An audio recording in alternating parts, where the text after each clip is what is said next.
اس نے صرف بدلہ مانگا تھا پر کالے جادو نے اس کی روح مانگ لی۔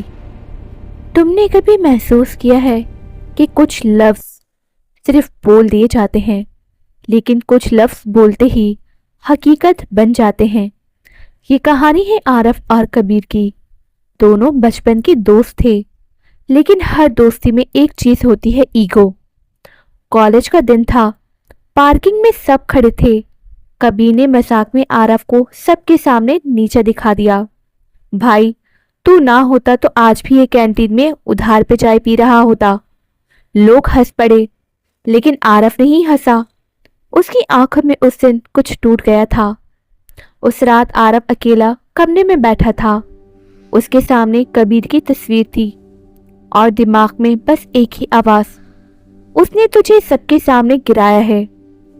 تبھی اس کے فون پر ایک میسج آیا، اننون نمبر، بے عزتی کا بدلہ چاہیے۔ عارف کا دل تیز دھڑکنے لگا۔ کون ہے تو؟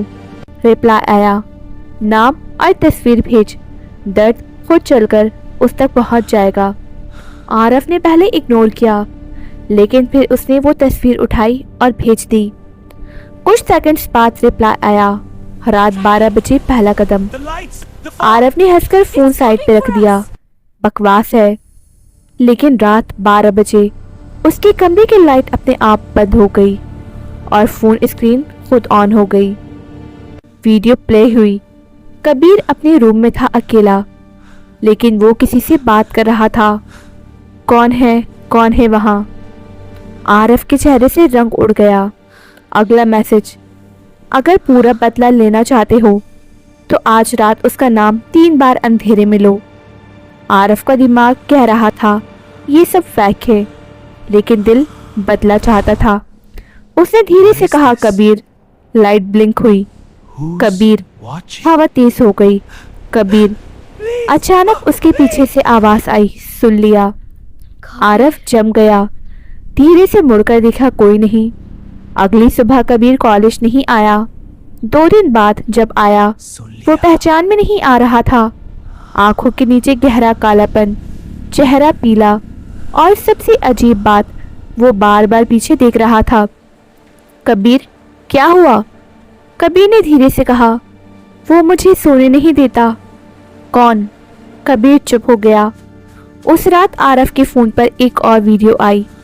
کبیر اپنے بال نوچ رہا تھا، دیوار پر سر مار رہا تھا اور چلا رہا تھا، نکال اسے میرے اندر سے۔ میسج، دوسرا قدم پورا، اب تیسرا تمہیں خود کرنا ہوگا۔ انسٹرکشن، کالا کپڑا، ایک دیا اور اس کی تصویر۔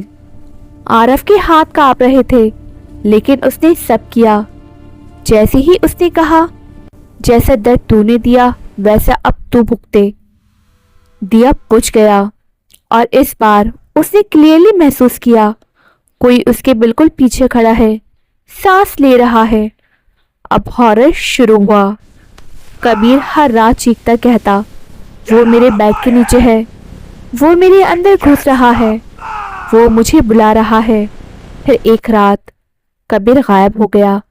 اگلی صبح اس کی لاش چھت کے نیچے ملی۔ پولیس نے کہا سوسائڈ، لیکن اصلی کہانی اب شروع ہوئی۔ عارف کے فون پر میسج آیا، آخری قدم، لکھو ختم۔ عارف کے ہاتھ کانپ رہے تھے۔ پہلی بار اسے ڈر لگا۔ اس نے ٹائپ کیا، پھر ڈیلیٹ کر دیا، میں یہ نہیں کر سکتا۔ تبھی اس کے کمرے کی دیوار پر خون سے لکھا نظر آیا، دیر ہو چکی ہے۔ فون خود ٹائپ کرنے لگا، ختم۔ عارف چیخا اور اس کے پیچھے سے آواز آئی، اس بار پہچانی ہوئی۔ اب سمجھ آیا درد۔